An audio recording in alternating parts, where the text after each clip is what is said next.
Jason Wolfe felt the words slice through him like a blade. "Man up, boy." Sloane's voice rang out across the rooftop, laughter bubbling around her, the diamond lights of Bel Air flickering beneath them. It was her birthday, her night. And in front of their friends, investors, influencers, and hangers-on, she humiliated him with a casual flick of her voice. Jason stood frozen, champagne glass trembling in his hand, as she leaned into Raphael Devereaux, her best friend, her secret lover, fingers brushing his cufflink with the kind of touch Jason hadn't felt in years. That was the moment Jason knew, not just that she was unfaithful, but that she had unmade him, not a husband, not a father, not a man, just a prop in her glittering life, a stepping stone for her ambition, something she could shatter with a smile and rebuild without him. The rupture wasn't coming. It had already happened. And Jason felt his entire life split clean down the middle as the crowd's laughter wrapped around his throat like a noose. Before we dive into today's story, take a moment to share where you're watching from. We love seeing how our stories bring people together from every corner of the world. Your thoughts and comments are what make this community so special, and we're truly grateful to have you here. If you haven't already, don't forget to hit that subscribe button and turn on notifications so you never miss a new story filled with drama, resilience, and unexpected twists. Now, settle in, get comfortable, and maybe grab your favorite drink because this is a tale you won't want to miss. Let's get started. The moment Sloane Marquette's laughter sliced through the rooftop air, Jason Wolfe felt it. The sting, the rupture, the silent collapse. They were standing at the pinnacle of Los Angeles, quite literally. Their Bel Air mansion, perched above the city, pulsed with music, light, and the glitter of the elite. Below, the world bent to their image. The self-made tech billionaire and the old-money socialite, the perfect couple of curated power. Inside, though, Jason felt hollow. Tonight was supposed to be a celebration. Sloane's 38th birthday, a monument to her glamour. But Jason stood at the edge, not just of the rooftop, but of his life as he knew it. He saw her across the party before he heard her. Sloane, draped in a silk emerald gown, leaned in toward Raphael Devereaux, the man she called her best friend, the man Jason once saw as harmless. Raphael's hand rested on the small of her back. Too familiar, too intimate, as they laughed at something only they shared. Sloane's hair flipped over her shoulder, her fingers brushing Raphael's cufflink with the casual grace of a woman who had long ago stopped caring who noticed. And then, when Jason approached, when he reached them, she turned, eyes flashing under the string lights, and said it loud enough for the circle of guests to hear. "Man up, boy." Jason froze. A tight laugh broke through the group, polite, brittle, the kind of laugh people gave when they sensed blood but didn't know which way the fight would turn. He forced his mouth into what might have been a smile, his chest tight, champagne flute trembling slightly between his fingers. Sloane tossed him a wink, dismissing him in one practiced gesture, and turned back to Raphael. He heard the words as if they had landed underwater. "Come on, Jason, don't sulk," Sloane had added sweetly, her voice ringing over the rooftop bar. "Smile for the crowd." It wasn't jealousy burning under his skin. It was something darker, recognition. He knew that look. He knew her gestures. He knew they weren't his anymore. Jason drifted through the rest of the night like a man floating outside his own body. He saw himself shaking hands, nodding at compliments, hearing the same recycled praise. Self-made genius, brilliant founder, visionary, all while Sloane moved through the crowd. Radiant, magnetic, a woman reborn. The woman he remembered, the one who once held his hand under tables, who whispered encouragements when he worked 18-hour days building Wolfe Technologies from nothing, was gone. In her place stood someone newer, sharper, hungrier. And Jason understood, in a way he hadn't allowed himself to before, that her hunger no longer included him. The night bled into silence after the guests were gone. The staff vanished. The music stilled. The house was a museum again. Glass, marble, curated art pieces, and designer everything. Jason stood in the living room, shirt unbuttoned at the collar, eyes fixed on the floor-to-ceiling windows that framed the Los Angeles skyline like a painting. Behind him, he heard the click of heels. Sloane passed through the room without looking at him, still scrolling on her phone, murmuring a half-laughed message into a voice note. He knew. The realization came with an almost physical stillness. He wasn't guessing. He wasn't suspicious. He knew. When Sloane disappeared upstairs, the scent of her expensive perfume trailing behind, Jason stood alone for long minutes. Then, as if in a trance, he walked to the kitchen counter where she had left her phone charging. His hand hovered. He knew this was the line. And then he picked it up. The screen lit under his thumb, a string of messages from Raphael. You were stunning tonight. When do I get you alone? Can't stop thinking about last night. Jason exhaled, a quiet, cracked sound. His thumb scrolled. Bank transfers, shell company notifications, private meetups masked as charity events. Words like leverage, positioning, power shift mixed into what should have been personal messages. It wasn't just adultery. It was betrayal, coordinated and intentional. It was the slow, meticulous dismantling of everything they had built. Not just a marriage, but a life, a family, an empire. Jason's hands stilled. He stared at the screen, the breath lodged deep in his chest. And to his own shock, he didn't feel rage. He didn't feel grief. He felt clarity.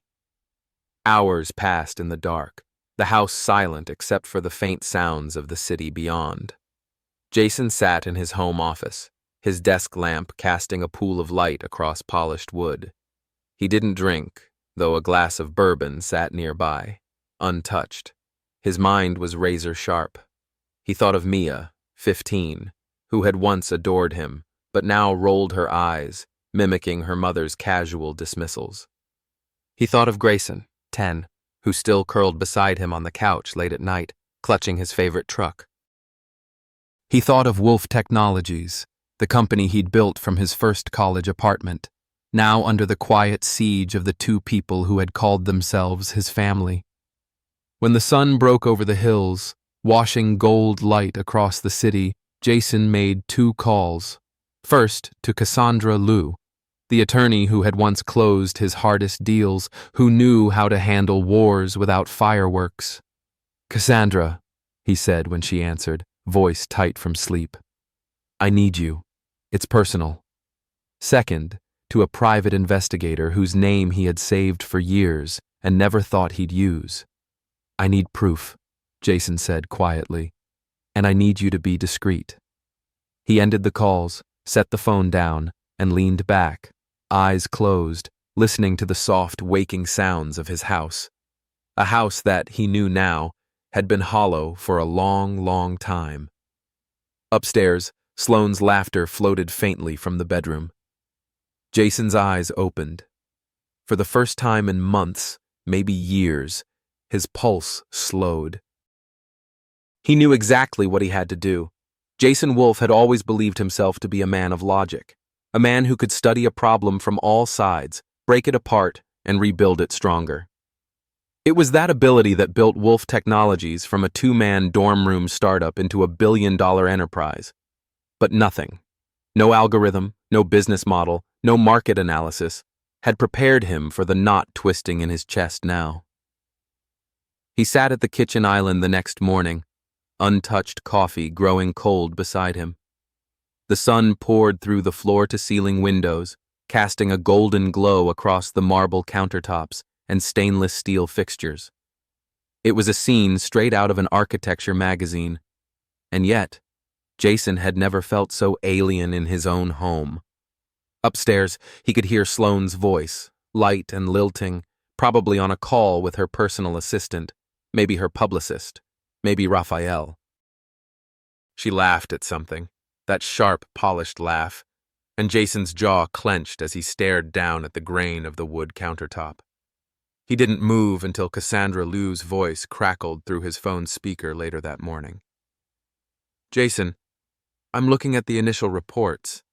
This isn't just infidelity. It's fraud.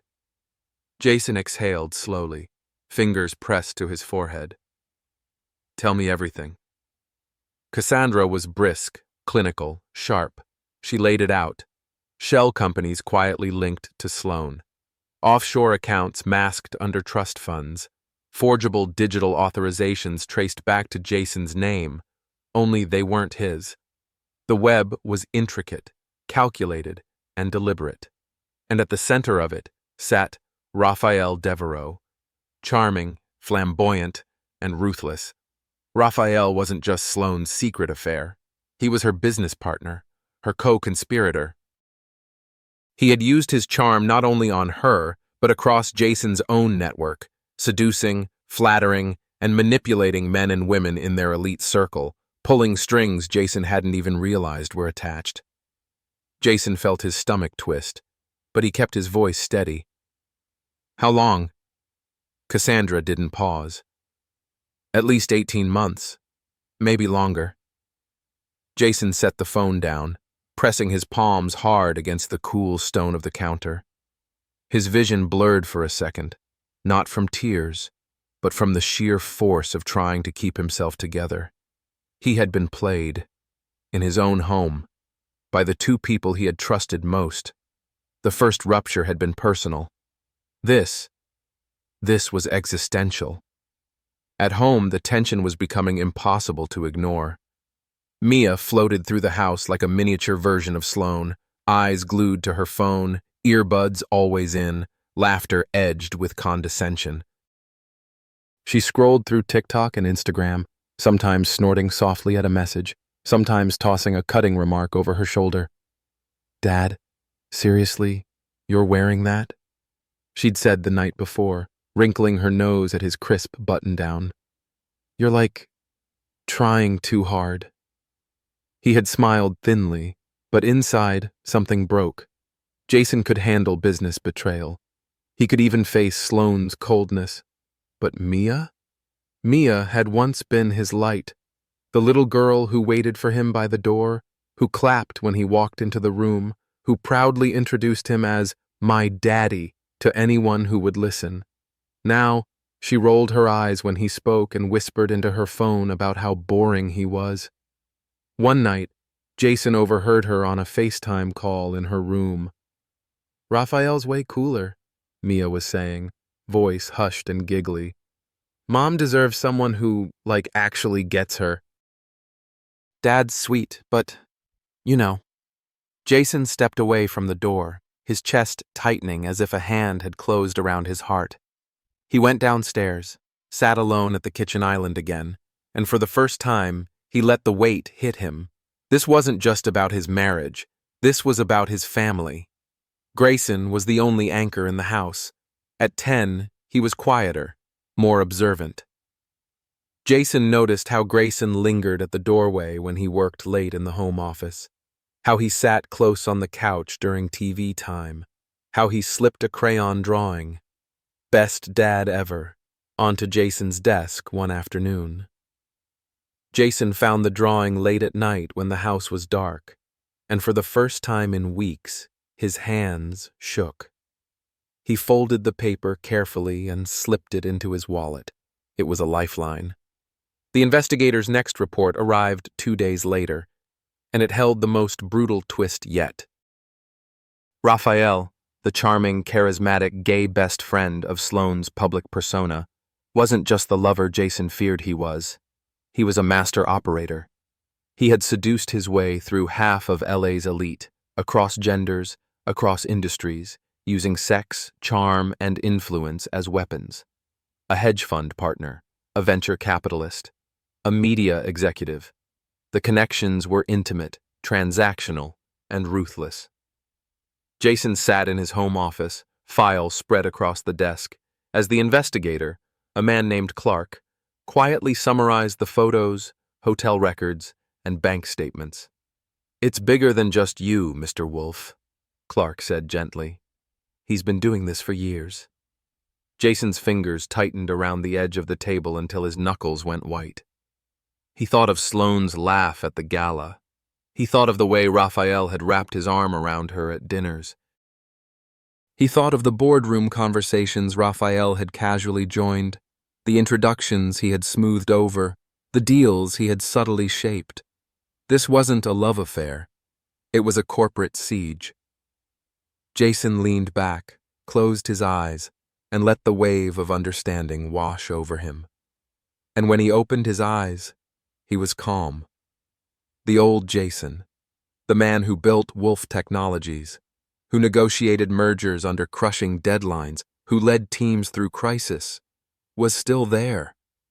And he was ready. He didn't tell Sloane he knew. He didn't confront Mia. He didn't pull Grayson into the storm. Instead, Jason moved quietly. He called Cassandra. He called Clark. He called his chief financial officer, his personal accountant, his cybersecurity lead. He built a war room, not in rage, but in strategy. They thought he was too soft, too sentimental, too slow to fight. They had no idea. At night, he walked past the closed bedroom door, Sloane's laughter soft behind it. He tucked Grayson into bed, kissed his hair, listened to his small, steady breath. He stood in Mia's doorway, watching her curled under the blankets, phone glowing in her hands, eyes flicking over endless stories. He felt grief, he felt fury, but above all, he felt resolve.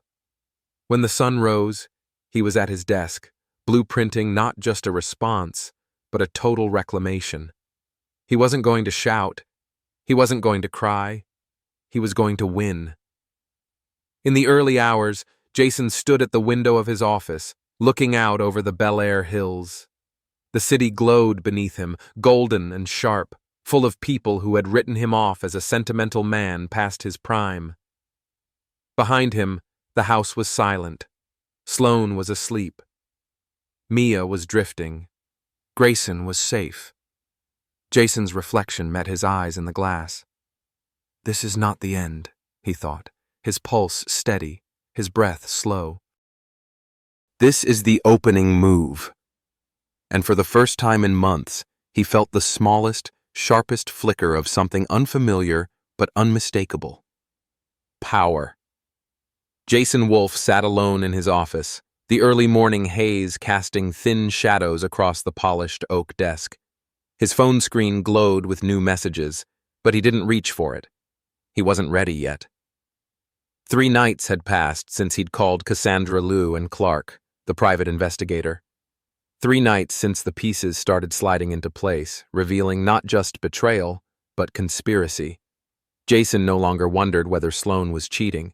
He was now mapping out how she and Raphael had nearly stolen his company from under him. It was never just an affair.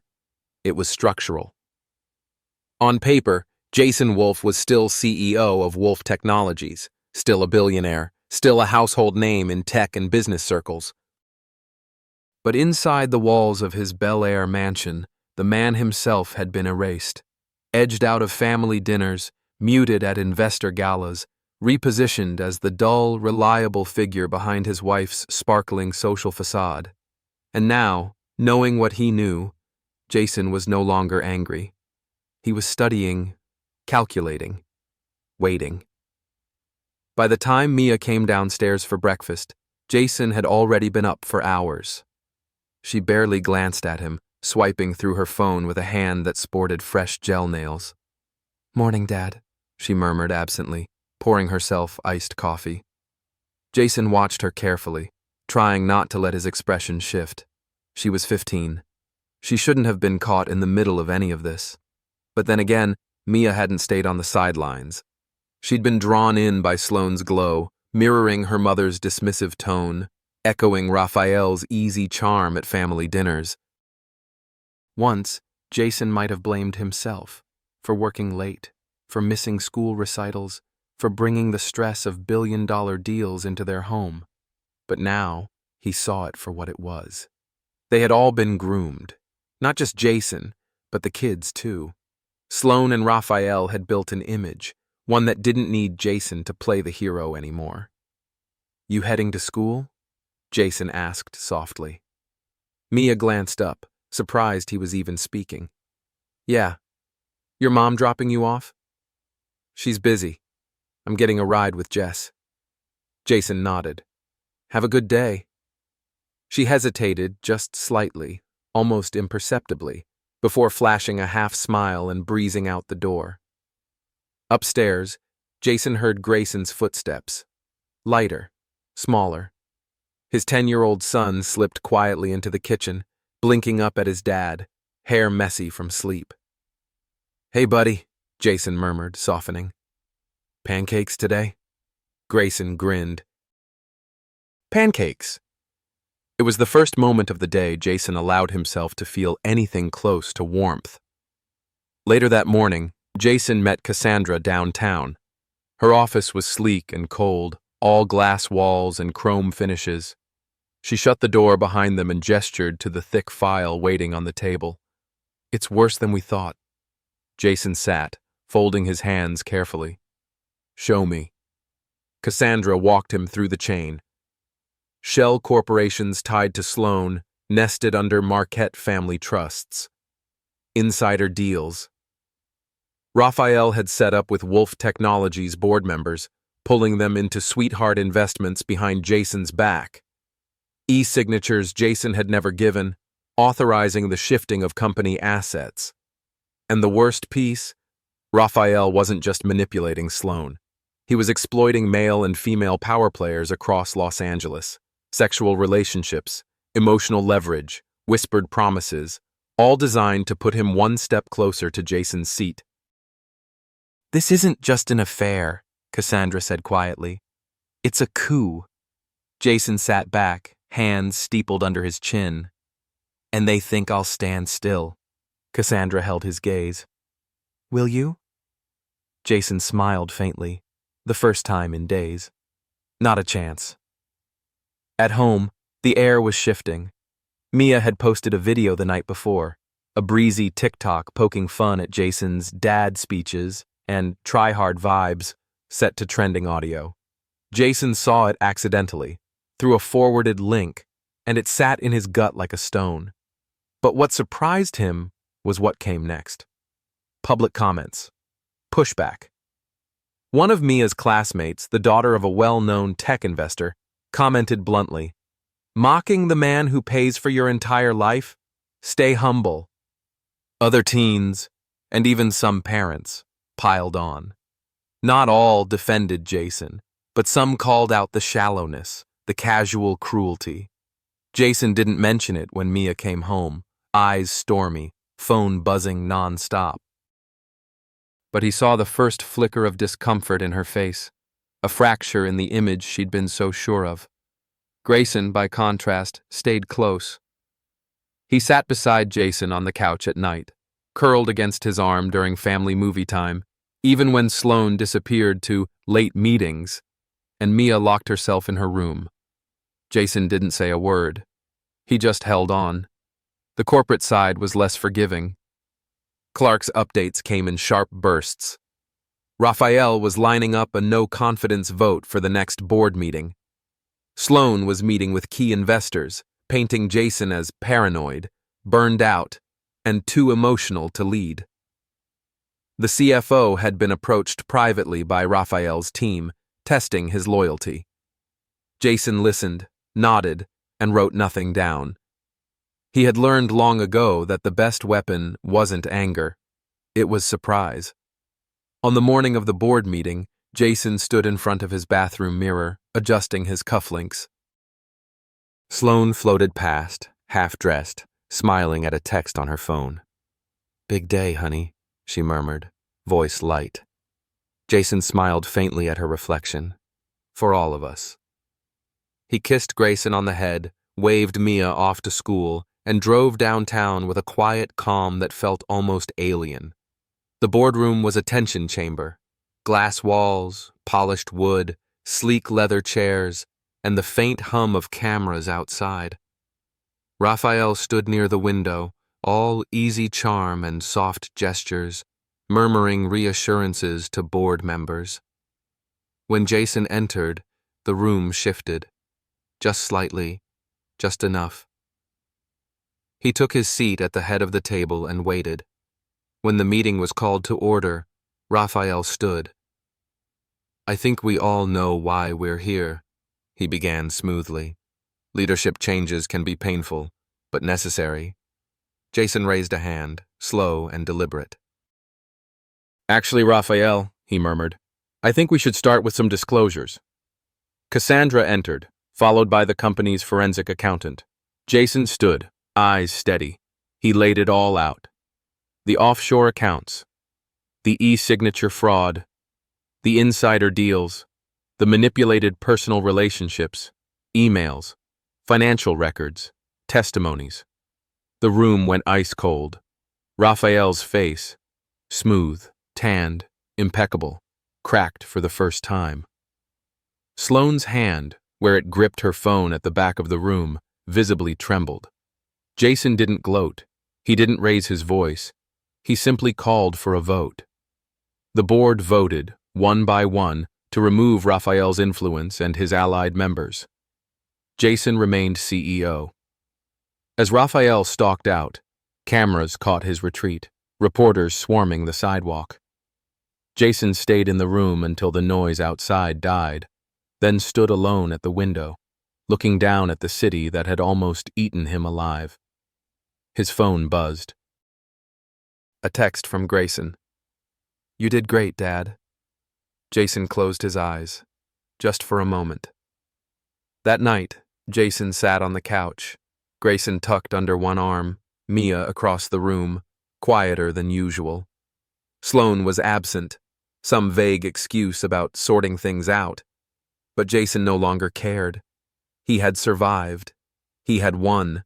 But most of all, he had remembered who he was. Tomorrow, the war would continue. But tonight, there was peace. And Jason Wolf was no longer the man they thought they could break.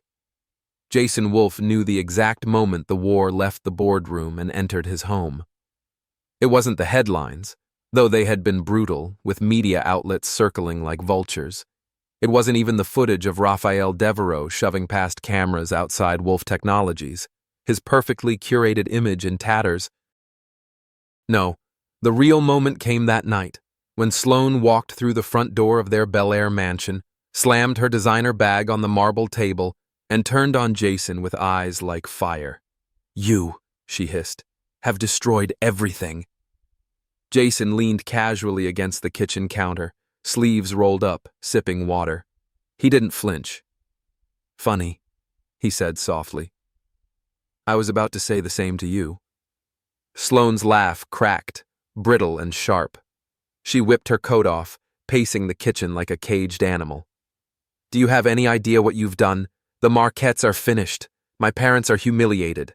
Our name is on every damn news site. You think you've won, Jason? You think you've pulled off some heroic takedown?" She spun on him, eyes wild. "You've torched your own house to the ground." Jason set the glass down, watching her evenly. "No, Sloane. I just stopped protecting you from the consequences." She opened her mouth, and then closed it, her face twisting. For a flicker of a second, Jason thought she might cry.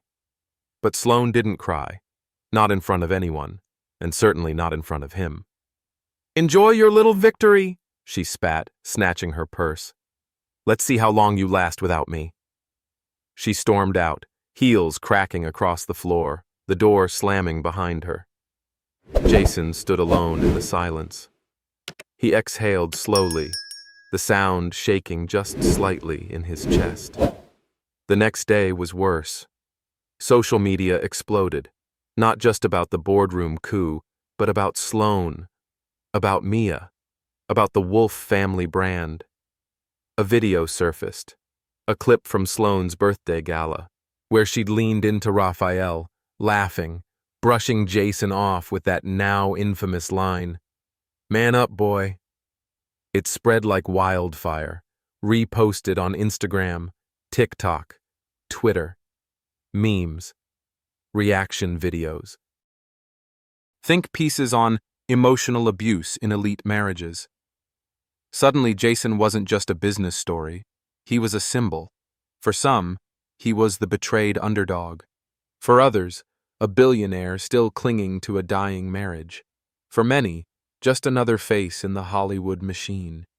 He didn't care. What mattered was Mia. At school, she was getting pulled into the storm. Whispers, stares, classmates giggling behind their phones. Jason knew it the moment she walked into the kitchen that afternoon, face pale, phone in hand. "Dad," she murmured, voice tight. They're talking." Jason reached out, hesitant. "Mia." She shook her head sharply. "Why did you have to do this?" she burst out. "Couldn't you just let it go?" Her words hit harder than Sloane's screams ever could. "Mia," he said softly, "your mom and Raphael were stealing from this family, from this company, from you." Her jaw trembled. They were happy. Jason inhaled, slow and steady, forcing down the heat in his chest. "No, Mia, they were winning. That's not the same as happy." She stared at him for a long moment, and then, without another word, she turned and fled up the stairs, the sound of her bedroom door slamming echoing through the cavernous house. Jason pressed his hands to the counter, bowing his head. It wasn't just the marriage cracking now. It was the family. Raphael's collapse was swift and brutal.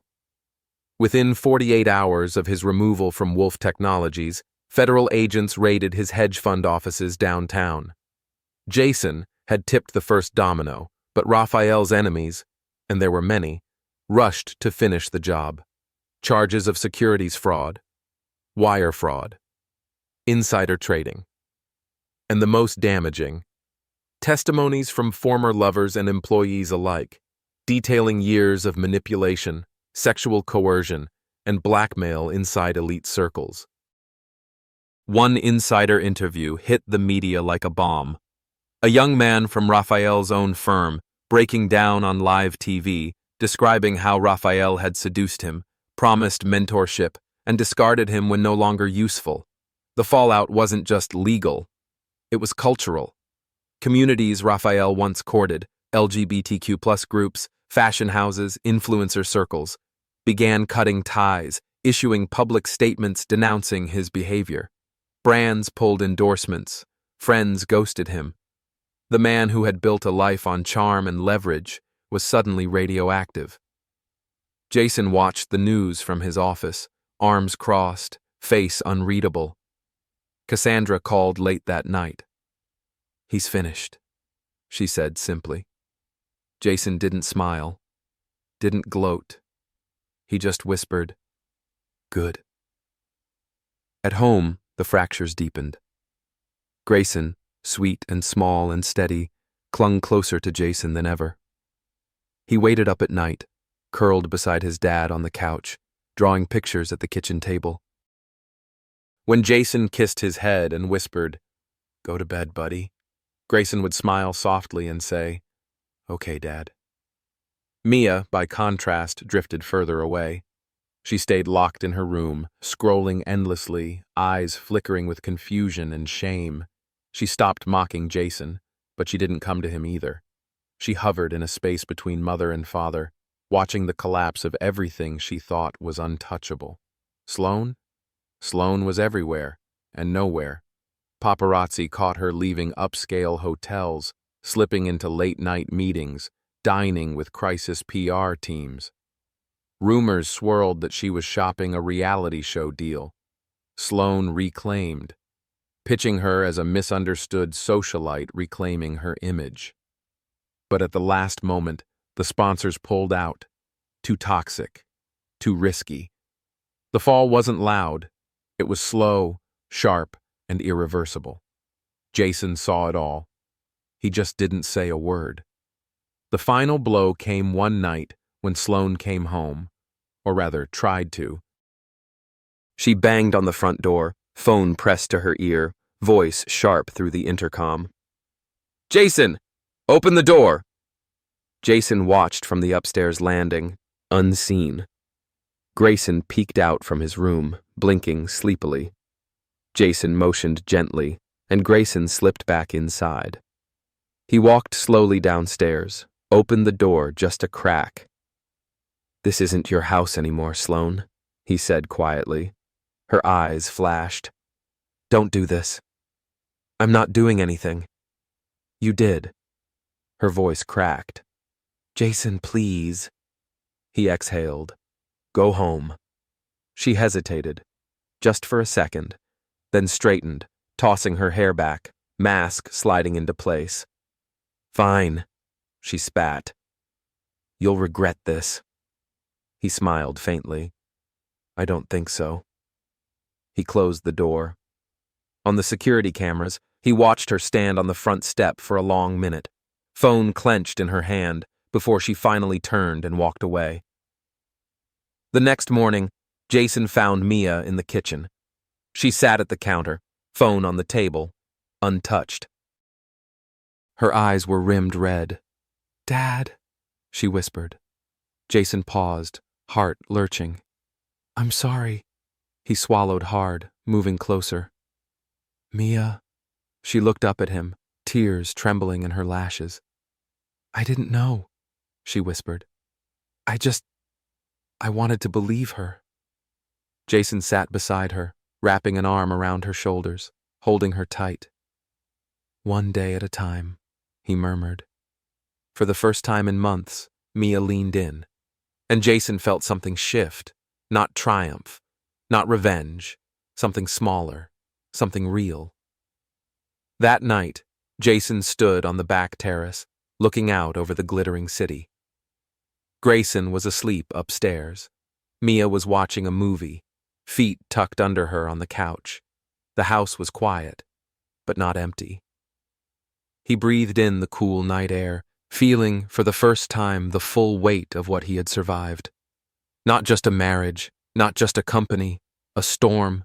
And standing here now, he realized something that stopped him cold. He was still here, and he was free.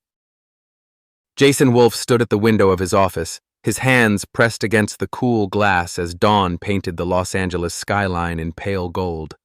Below him, the city was waking up, but inside the mansion, the world remained still. For now. Today was the day it all came to a head. He heard a soft knock at the door and turned to see Grayson, small and sleepy, clutching a blanket at the edge of the room. "Big day, Dad?" the boy asked, his voice rough with sleep.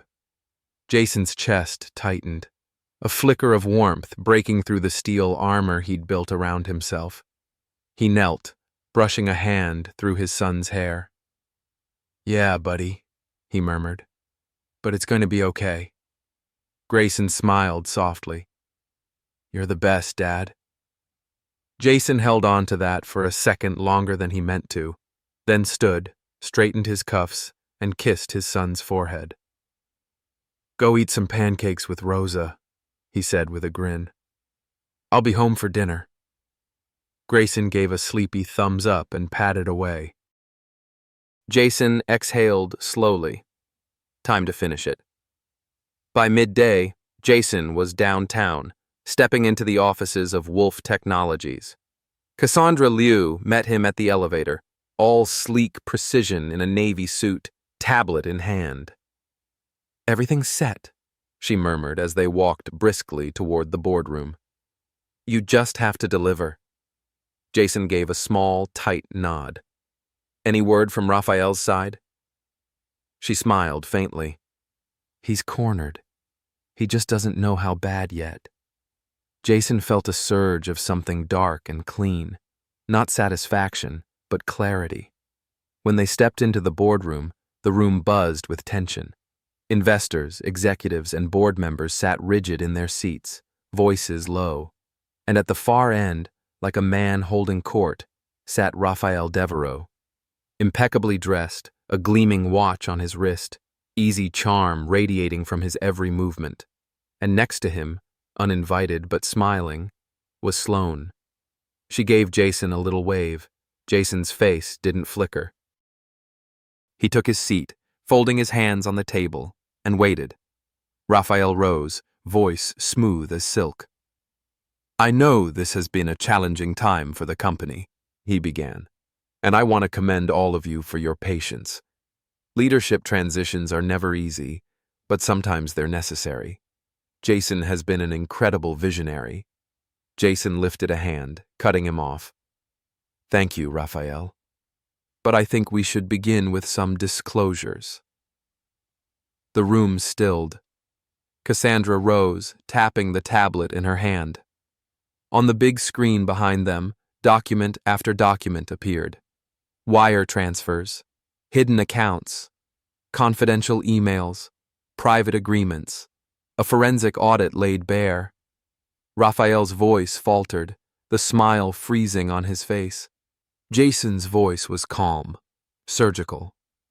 "These are the accounts Raphael used to siphon company funds into offshore holdings," he said.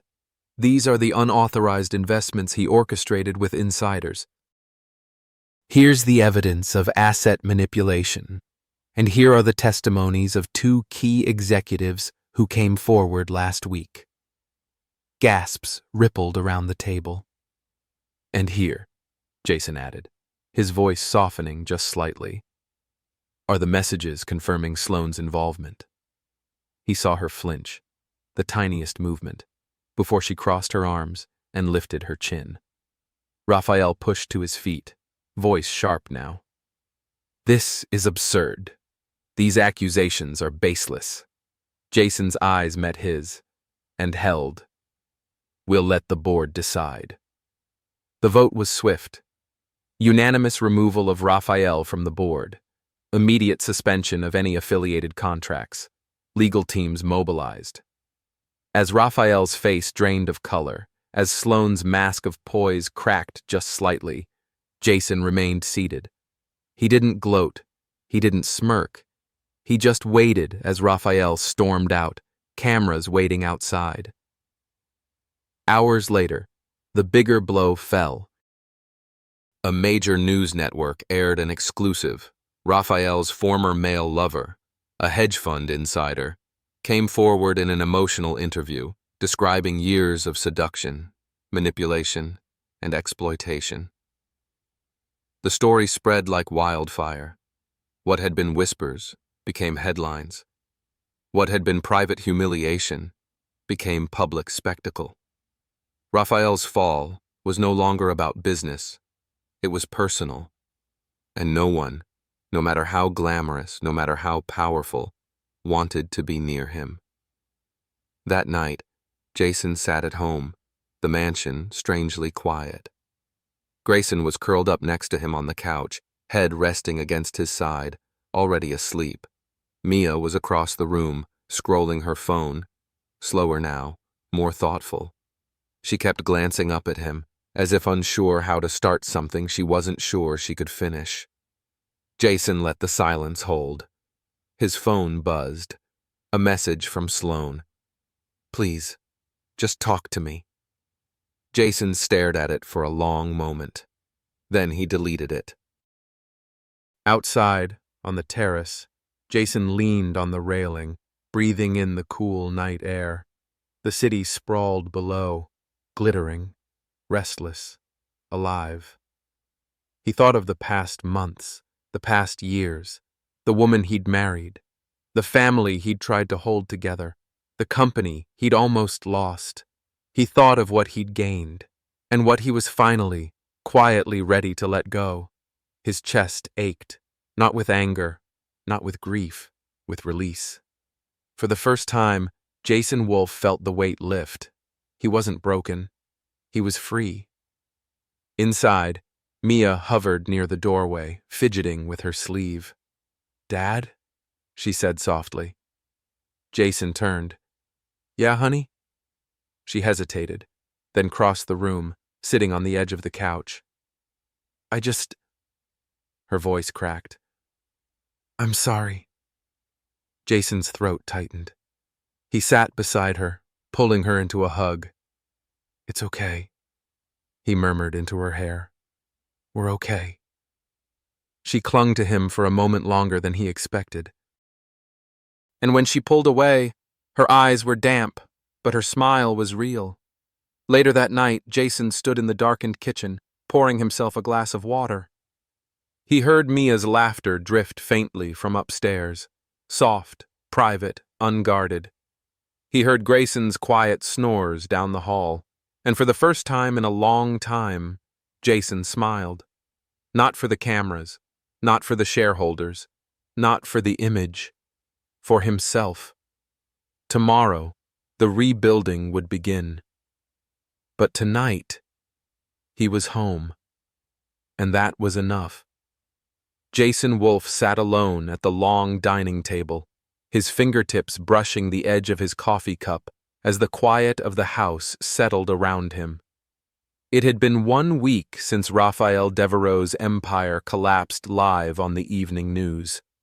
1 week since the hedge fund scandal detonated, since Sloane Marquette was cut loose by the very elite circles she once commanded, since Wolf Technologies' stock had rebounded with Jason firmly, and publicly, at the helm. But Jason wasn't celebrating. He was exhaling. For the first time in months, the pressure in his chest wasn't from dread or rage. It was something slower, deeper, like grief. He pushed the cup aside, standing to stretch when a soft sound reached his ears. Mia, barefoot in leggings and an oversized sweatshirt, hovered in the doorway. She looked younger, more fragile, her phone dangling loosely from one hand. "Hey, Dad," she said softly. Jason gave her a small smile. "Hey, sweetheart." Mia hesitated, then moved into the room, pulling out a chair across from him. "I saw Mom on Instagram," she blurted, voice cracking. She looks awful." Jason's throat tightened, but he kept his expression gentle. "Yeah." Mia stared at the tabletop, twisting the hem of her sleeve. "People are saying she's trying to sell a show or a book or something, but no one wants her." Jason inhaled slowly. "I know." For a long moment, they just sat there. Then Mia looked up, eyes shining with unshed tears. "I'm sorry," she whispered, "for everything." Jason's heart broke open.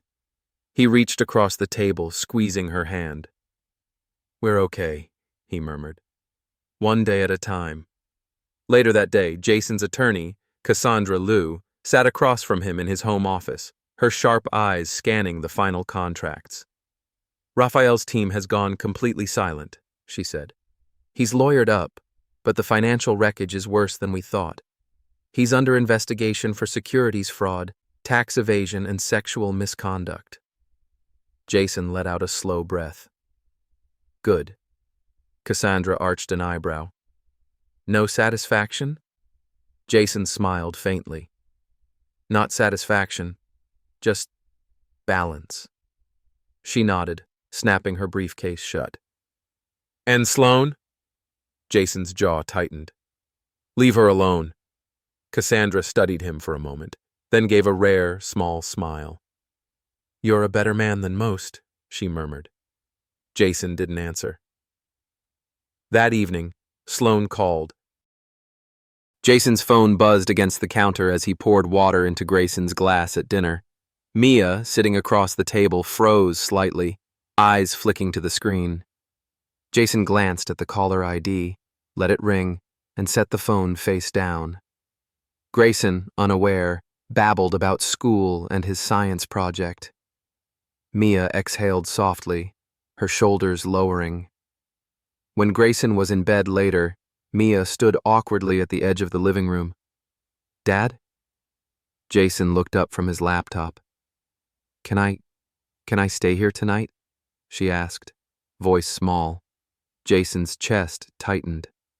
"Of course." He didn't press, didn't lecture, didn't ask why. When she curled onto the couch, knees hugged to her chest, phone dark beside her. Jason covered her gently with a blanket. She gave him a tiny, grateful smile before closing her eyes. Meanwhile, outside their home, the media's storm raged on. Raphael had become a cautionary tale.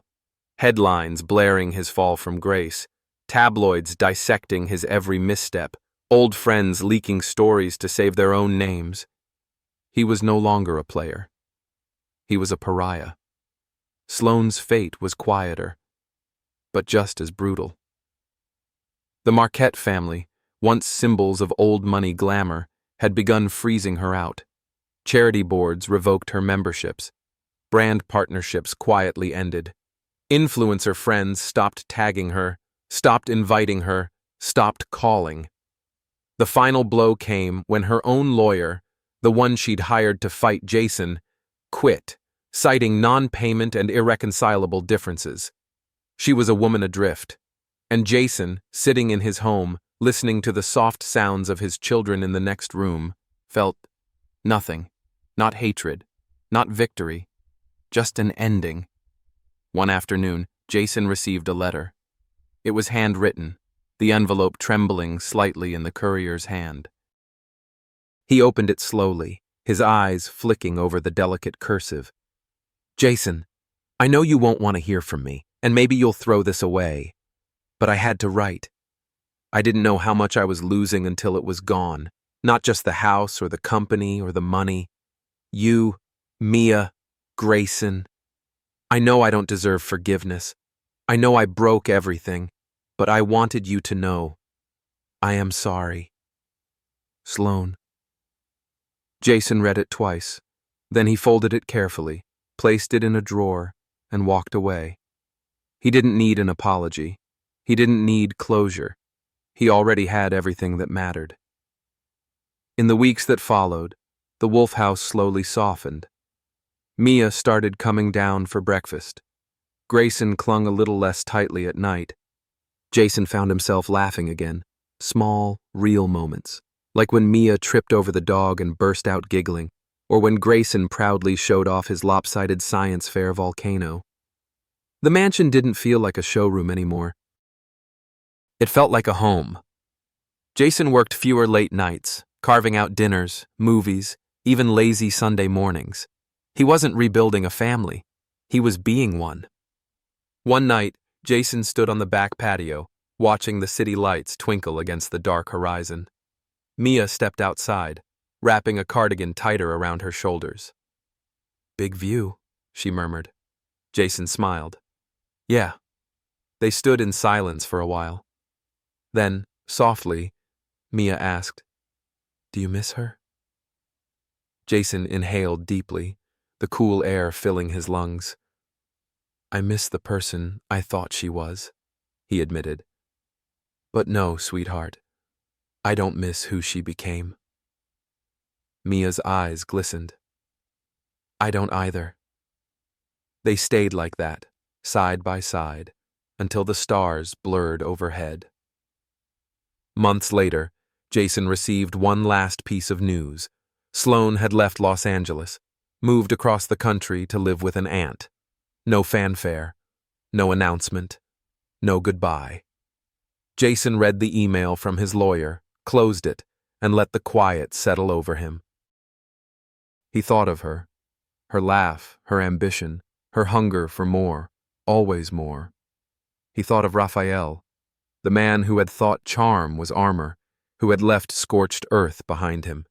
He thought of Mia, now stronger, sharper, softer.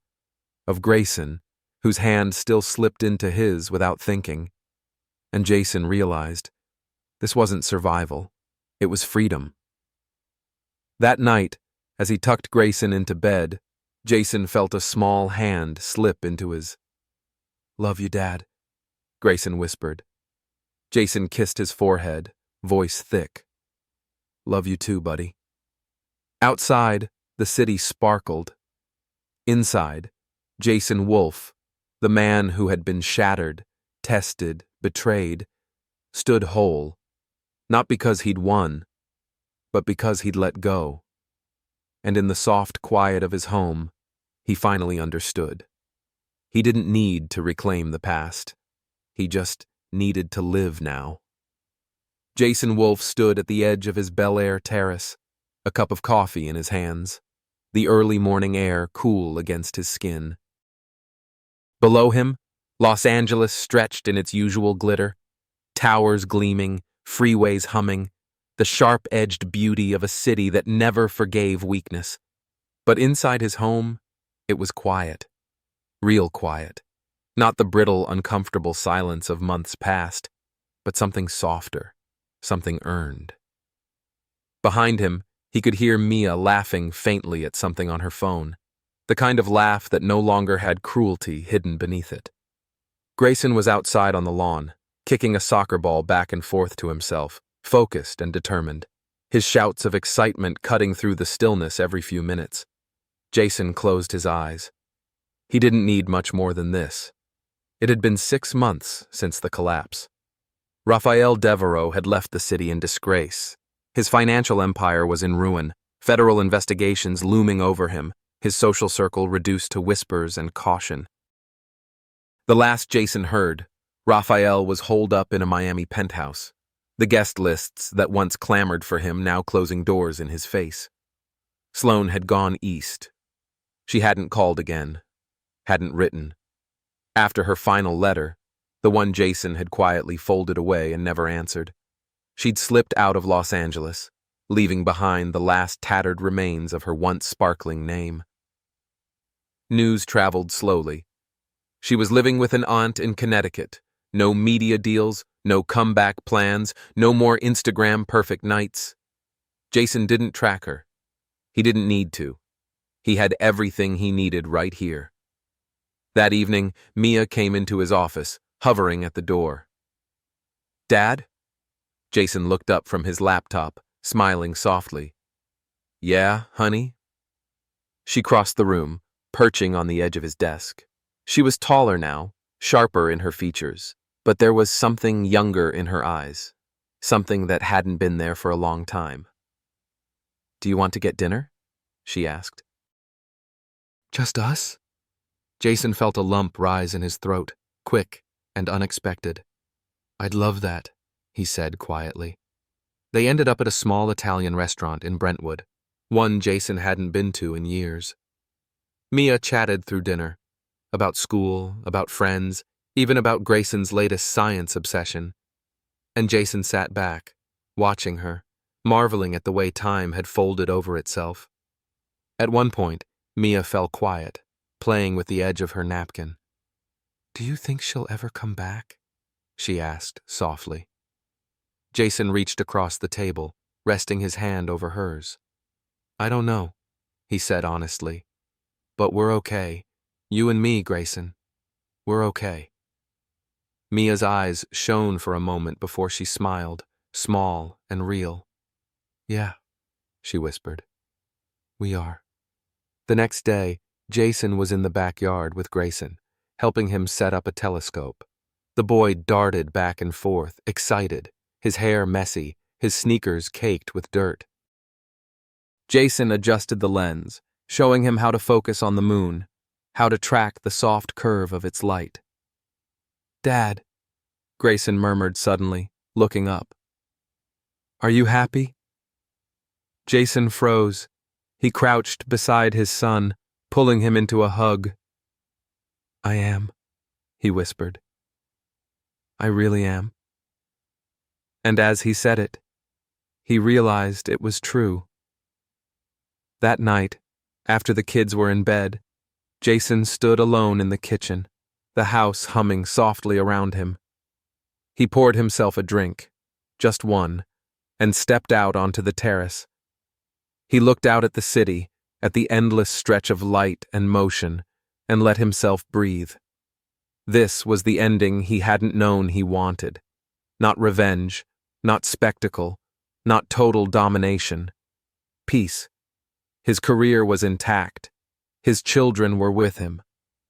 His heart, battered and scraped and stitched back together, was still beating. Jason Wolfe had survived the storm. And now, for the first time in years, He was simply living. Sometime after midnight, his phone buzzed. A message. Unknown number. I hope you're okay. Jason stared at it for a moment. Then, without anger, without triumph, without a word, he deleted it. And when he turned back to the house, he smiled. He was going to be just fine. In life, we often imagine that loss comes crashing down in a single moment. A betrayal, a harsh word, a door closing. But more often, loss is quiet.